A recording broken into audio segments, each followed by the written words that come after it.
Hi, and welcome to Mystery Movies Recaps. Shopping for new knives, and she narrates about getting married in 6 weeks. She finds herself daydreaming about holding 2 blades with blood on them and her husband dead. She snaps out of it quickly. Later, Annie and her friend Nell take the subway, and Annie is visibly anxious about taking it. She has flashbacks of someone breaking into a window and a gun is shot through it.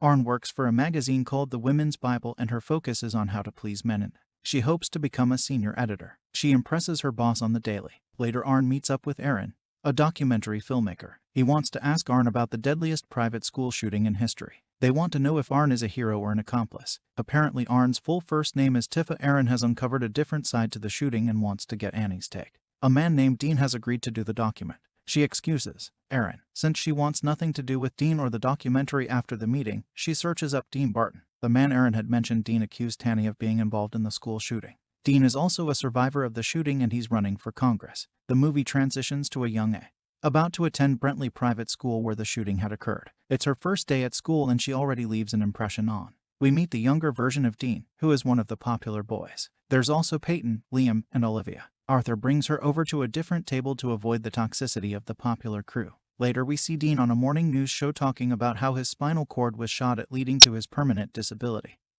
and how he's pro-gun control. Luke tells Arnie that she shouldn't feel forced to do the documentary. He breaks the news to Arnie about getting a job offer at London, but Arn doesn't want to go. She feels like she's getting close to the senior editor title at her job in the past. At a dance, Arthur gets in trouble for bringing alcohol. Hillary, Olivia, and Annie leave the dance to go on a joyride with a bunch of dudes. Andrew Lawson, a teacher at the school, tries to stop the girls, but eventually lets them go while trying on dresses. Her mother, Dina, and Annie get into an argument. Nell wants to know if Aine is really ready to expose Dean for who he really is, and AIE seems hesitant while Aya scrolls through Facebook. A woman named Hannah Ross calls Arn a psycho slut. Hannah Ross is the anti-Liam Ross, a victim of the school shooting. The movie transitions to Arn having a great time with Liam. Aya gets called into the office by her boss and she's told that they're both going to the New York Times at dinner. Annie serendipitously meets Andrew Lawson, and Rue is A's teacher from the private.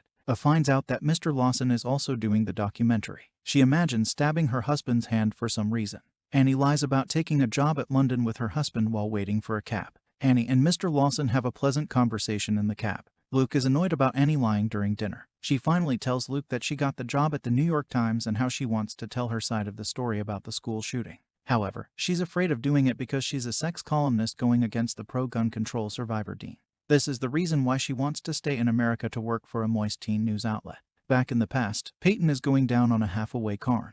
Liam walks in on the non-consensual act and tells Peyton to hurry up. Annie then stumbles out in the hallway, barely coherent. Peyton then passes it to Liam, who takes advantage of her Arn pants and says no, and tries to get Liam off her without any luck. Once she's finally coherent, Dean gets a hold of her and slams her onto the bed. She begs Dean to stop, but then he forces his way into her. The movie transitions into the grown-up, throwing a tantrum in the cab. Then she screams at Luke to not touch her. Young is able to escape to a convenience store where she finds Mr. Lawson. She hugs him tightly while Mr. Lawson brings Arn to his home, then tries to convince her to bring her to the hospital and to call Arn's mom. However, Arn refuses all of that. The next day before she meets Aaron, aloud cons, instructional clanking, startles her. Apparently Dean wants to reconcile with Arn. Arn doesn't want anything to do with Dean and wants to be separate.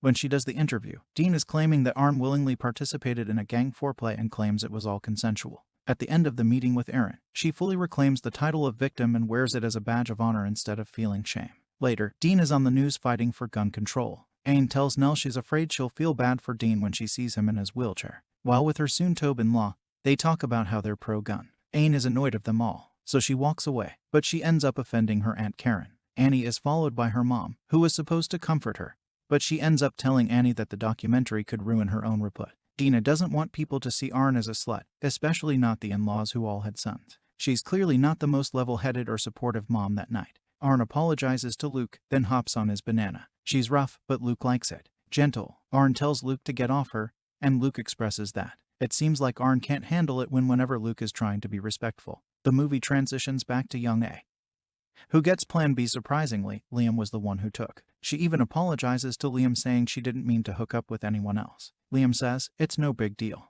Says she thinks she was taken advantage of. Liam says she's insane and says Annie doesn't even know what consent means. Annie apologizes again and soon the rest of the boys who mistreated her at the car. Annie goes to school as if nothing happened. She looks back at Mr. Lawson, who looks from afar later. Mr. Lawson reports the incident to the headmaster. Mr. Mayer tells her how things will go down if Anne decides to report the incident. He wants her, that she needs to be sure what happened considering how much alcohol was involved. Mr. Lawson reiterated that there's no obscurity because Anne said no. Anne breaks down and begins to question her own truth. Mr. May then says he has to call Annie's mom. Then Annie tells them to stop and that she changed her mind about reporting it after. Anne runs to Arthur's house and tells him that Mr. Lawson was fired for letting the girls lead the school dance. Arthur tells Anne about the one time Peyton pinned Ben to the ground in the woods while Dean defecated on Ben's chest. Then Ben started cutting his wrists. Ben leaves fuming at Arthur since he nonchalantly just disclosed Ben's dark secret. Arthur is now upset with Arn for allowing Dean, Peyton, and Liam to get away with it again. Annie says her mom can't know because she would absolutely hate her if she knew. Later at school, Dean tries to provoke Arthur and Arthur ends up tripping. Arthur says no one ever tries to stop Dean. Then a teacher tries to break up the fight, but Arthur accidentally hits her after he's suspended. Arthur is upset that apologized to Liam is then upset and calls Arthur a loser. The older is now back at her old school to do the documentary interview. She explains what happened at the fateful day. She recalls looking at Dean's neck before a lounge. Explosion occurs before them. Students are thrown across the. After the blast, lays on the floor. When a friend helps her up, they go upstairs to hide in a room where they try to barricade it. We see that Ben is the gunman. Ben shuts Olivia, who was trying to call for help in her interview. Aaron says that Ben calls Annie's name and Aaron wonders if that meant Ben and Annie had an understanding. Or replies that yes, Ben and her are both victims. Ben goes to Peyton and asks if Peyton wants to go to the woods. Peyton apologizes before Arn grabs a knife and tells them they need to get out of there. They go downstairs. Then Liam is shot. Liam tries to catch up and Anne decides not to hold the door open for him. Aaron asks her, why didn't she hold the door open? Arn narrates it's because she didn't want to risk her life for one of the guys that took advantage of her. However, she tells it's because she wasn't brave enough. Downstairs, Dean is. Arthur is revealed to be the other shooter. Arthur tells Beth to get out of there because he likes her. Beth runs for her life. Arthur points the gun at Annie and tells her to grow a spine. Then hands the gun to Annie, suggesting to shoot Dean. Annie admits to the viewers that she wanted to kill Dean, but she doesn't tell her this. Dean looks at Annie and Annie isn't able to shoot him. Arthur grabs the gun from Annie and ends up shooting Dean in the spine. Annie grabs her knife and stabs Arthur in the. Arthur is shocked and eventually dies. Arn admits that Arthur's look was of confusion, and to this day, she's unable to hold a knife without seeing his face. She recalls the day of the funeral where people were gossiping about Arn because Dean's story didn't match hers. Dean told everyone that Arn was rejected by Dean because Arn had slept with two of his best friends.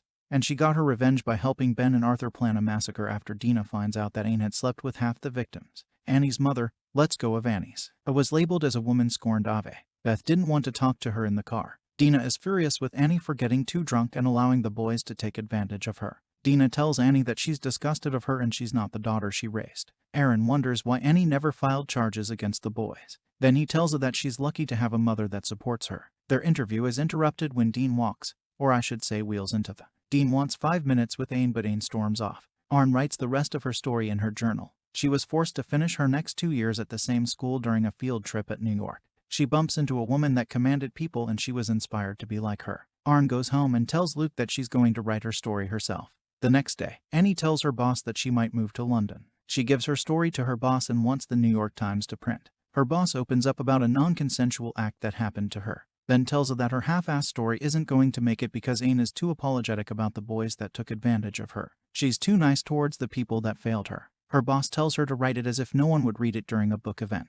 Dean talks about what happened to him. Annie appears between the bookshelves as people are inspired by Dean. Later, the two have a private chat. Dean doesn't want Annie to tell her whole truth because he has a wife and daughter. Dean begins to make excuses saying he was drunk when he was taking advantage of her. He then threatens Annie to not talk about what happened that night, or he'll double down on his lies. Dean starts to cry and drops his handkerchief. Anne decides to help him. Eventually, Dean admits that he raped Arn. It turns out that Arn had recorded their entire conversation at the rehearsal dinner. News breaks out that the New York Times will be printing A's side of the story. Luke finds out about this and is upset that it is getting too detailed. He doesn't want the entire world to know about it. He digs himself a deeper hole by saying the boys had paid enough for their mistakes, and Annie makes it clear what the definition of mistake is. Luke says, Annie used to be so different and used to be so fun. Then he tells Annie they can figure it. Annie then admits that she's been resenting Luke this entire time and feels bad about it.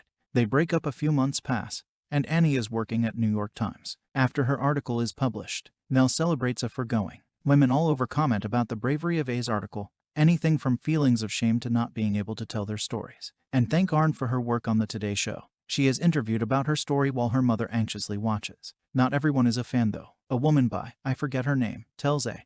that Dean has worked so hard on gun reform and hopes that Arn's 15 minutes of fame could hopefully help many people. Arn tells her to go shock herself and walks away like A. It turns out the writer Jessica Knoll based the gang, non-consensual acts on her own life at a private school. All the other details like this school shooting were added on though.